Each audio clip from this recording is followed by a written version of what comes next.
Hello students, in this video we are going to talk about fertilization in human beings. What is fertilization? The process of fusion of male and female gamete nuclei to form zygote nuclei is known as fertilization. Fertilization में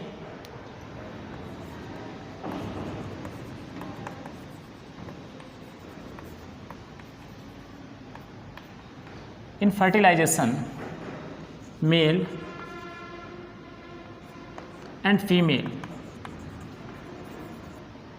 gamete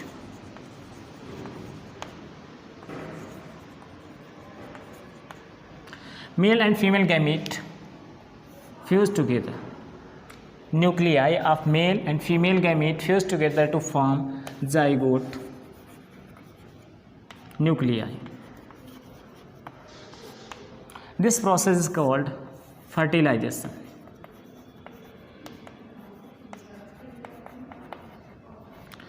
यानी mail और female gametes के जो nucleus होते हैं आपस में fuse करके रिकॉम्बिनेंट डीएनए का फॉर्मेशन करते हैं और जाइगोट न्यूक्लियाई का फॉर्मेशन करते हैं, यानी जाइगोट का फॉर्मेशन करते हैं. This is called fertilization. In human beings internal fertilization takes place, यानी जो ऑर्गेनिजम्स हैं उनमें 2 टाइप्स का फर्टिलाइजेशन होता है. Now the types of fertilisation.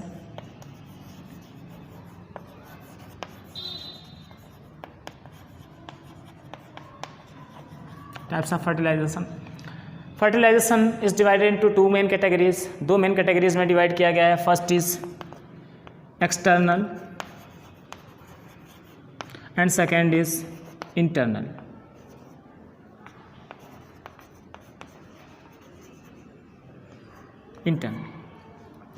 External fertilization and internal fertilisation.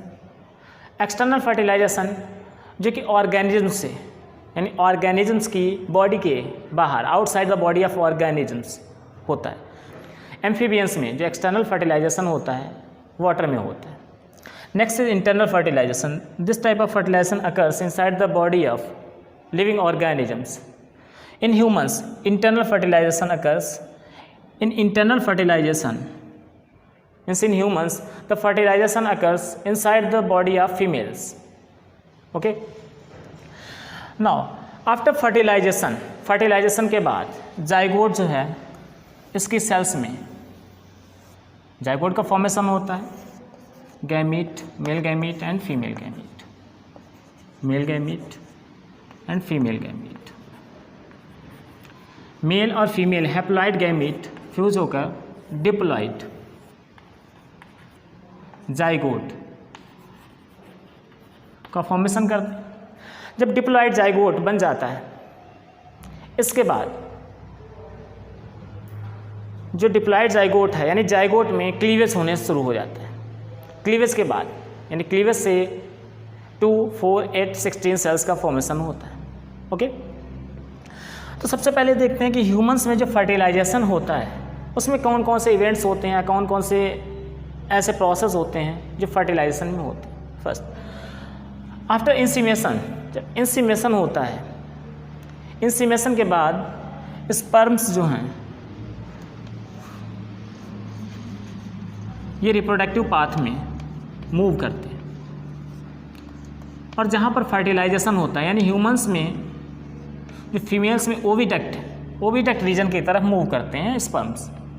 जब ये स्पर्म्स ओविडक्ट की ओर मूव करते हैं उस समय इनमें एक प्रोसेस होता है जिसे कैप्सिएशन बोलते हैं. यानी कैप्सिएशन के प्रोसेस से इनमें चेंजिंग होती है और धीरे धीरे स्पर्म्स मूव करते हुए टेल की हेल्प से धीरे धीरे ओविडक्ट में पहुंचते हैं. सेकेंडरी oocyte जो कि ओवुलेशन के बाद रिलीज हुआ होता है. ओके. सेकेंडरी oocyte के ये जो स्पर्म्स हैं मूव करते हुए सेकेंडरी oocyte से फ्यूज हो जाते हैं. जब सेकेंडरी oocyte से स्पर्म्स फ्यूज होते हैं तो स्पर्म का जो एक्रोसोम है, यानी एक्रोसोम ऑफ स्पर्म, इससे लाइटिक सब्सटेंस का सीक्रेशन होता है. इन सब्सटेंस को स्पर्म लाइसिन बोलते हैं. स्पर्म लाइसिन का सीक्रेशन होता है जिसमें इंपॉर्टेंट एंजाइम्स होते हैं. इसमें सबसे इंपॉर्टेंट एक एंजाइम है हाइलोयूरोनिडेज.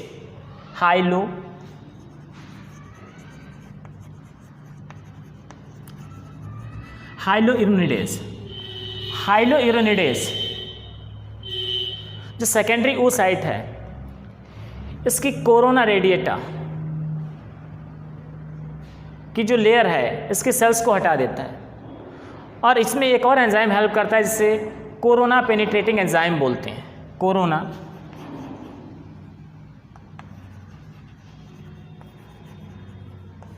कोरोना पेनिट्रेटिंग एंजाइम हाइलोयूरोनिडेज के साथ मिलकर स्पर्म के एक्रोसोम को कोरोना रेडिएटा लेयर को पेनिट्रेट करने में हेल्प करता है। कोरोना रेडिएटा को पेनिट्रेट करने के बाद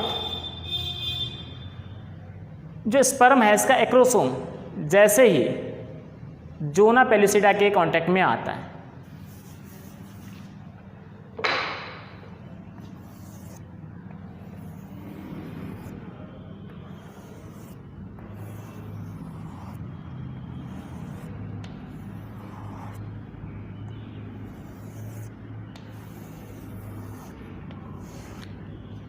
as we discuss in previous video, ये आउटर साइड में सबसे बाहर की ओर कोरोना रेडिएटा, इसके अंदर की ओर नेक्स्ट लेयर जोना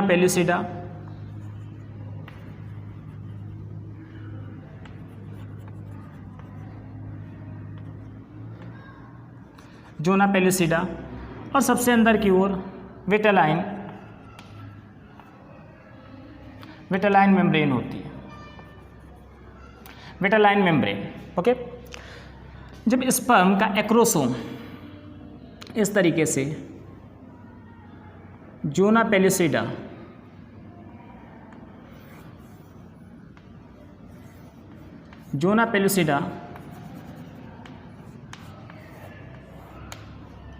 लेयर है उसको टच करता है, तो जोना पेलुसिडा लेयर में चेंजेस आ जाते हैं।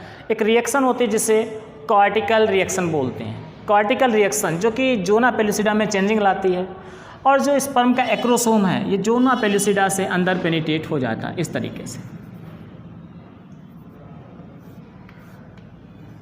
तरीके से पेनिट्रेट हो जाता है।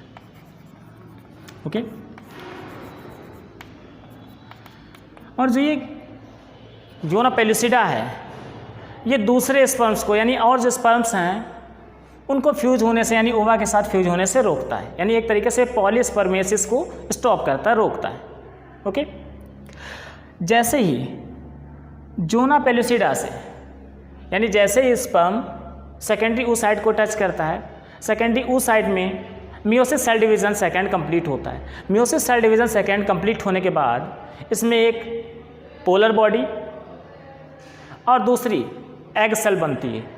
इसके बाद ये जो स्पर्म है इसका न्यूक्लियस एग सेल के साथ फ्यूज होता है और जाइगोट का फॉर्मेशन करता है।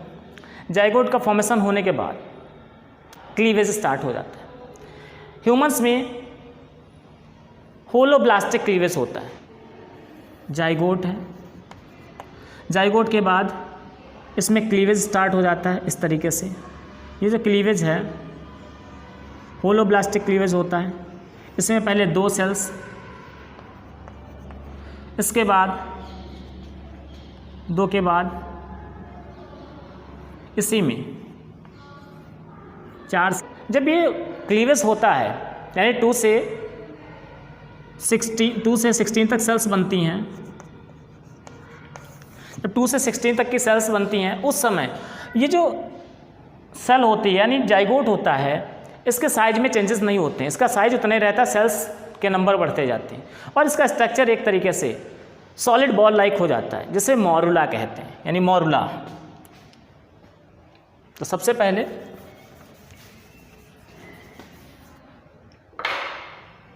जाइगोट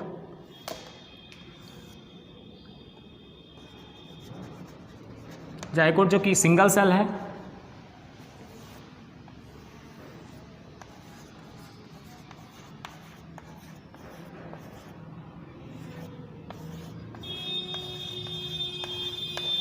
सिक्सटीन तक सेल बन जाती हैं, 2 to 16 सेल्स।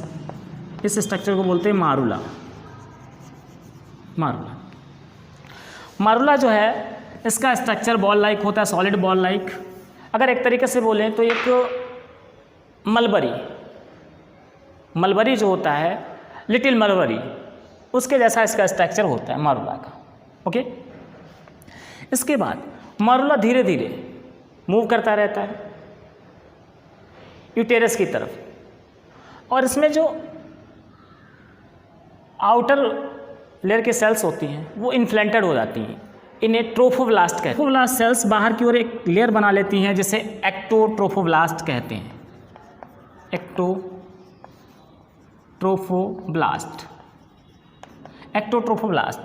एक्टोट्रोफोब्लास्ट जो सेल्स लेयर होती है ये ट्रोफोब्लास्ट सेल्स ही बनाती हैं। इसके बाद जो ट्रोफोब्लास्ट सेल्स होती हैं लेयर में अरेंज हो जाती हैं इस तरीके से, और बीच में एक छोटी सी कैविटी बन जाती है, छोटी सी कैविटी बन जाती है, इसे बोलते हैं ब्लास्टोसील।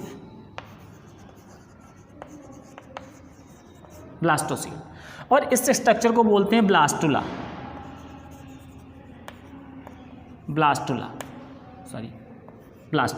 ओके, ब्लास्टुला का फॉर्मेशन हो जाता है। ब्लास्टुला जो है इसमें 2 जर्म लेयर्स होती हैं, एक एक्टोडर्म और दूसरी इंडोडर्म। ओके, इसके बाद जो ब्लास्टुला है धीरे धीरे मूव करता है, यानी जो मारुला है मूव करता हुआ यूटेरस में आता है। 7 दिन के बाद क्लीवेज के ब्लास्टुला है, ब्लास्टुला का यूटेरस के एंडोमेट्रियम में इम्प्लांटेशन हो जाता है, और इसकी जो एक्टोट्रोफोडर्म है, ये जो एक्टोट्रोफोडर्म के सेल्स हैं यहाँ से इस तरीके से फिंगर्स लाइक प्रोजेक्शंस, ऐसे करके प्रोजेक्शंस निकलने लगते हैं, जिन्हें विलाई कहते हैं।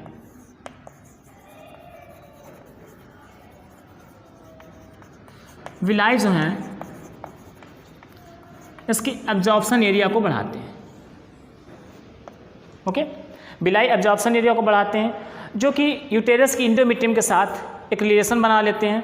इस रिलेशन को प्लेसेंटा कहते हैं। प्लेसेंटा मदर और जो डेवलपिंग एम्ब्रियो होता है इसकी बॉडी से रिलेशन होता है, जिसके थ्रू गैसेस और इंपॉर्टेंट मटेरियल का ट्रांसपोर्ट होता है। ओके, ब्लास्टुला के बाद गैस्टुला का फॉर्मेशन होता है, जिसमें इंट्रॉन का फॉर्मेशन होता है कुछ एनिमल्स में। तो गैस्टुला का फॉर्मेशन में 3 जर्म लेयर्स बनती हैं, जिसमें एक्टोडर्म, यानी जो गैस्टुला है इसमें एक्टोडर्म,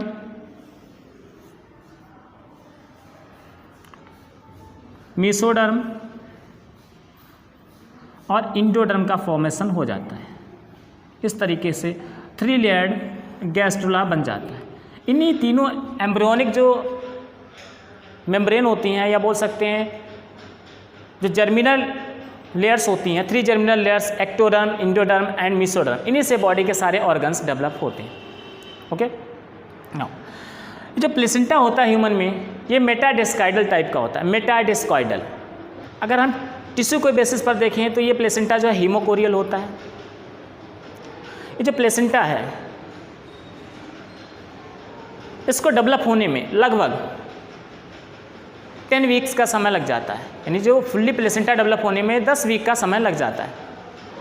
ओके, जाइगोट से लेकर यानी फर्टिलाइजेशन से लेकर 3 मंथ्स तक का जो डेवलपिंग एम्ब्रियो कहा जाता है, और 3 मंथ्स के बाद बर्थ तक इसे फीटस कहते हैं। ओके,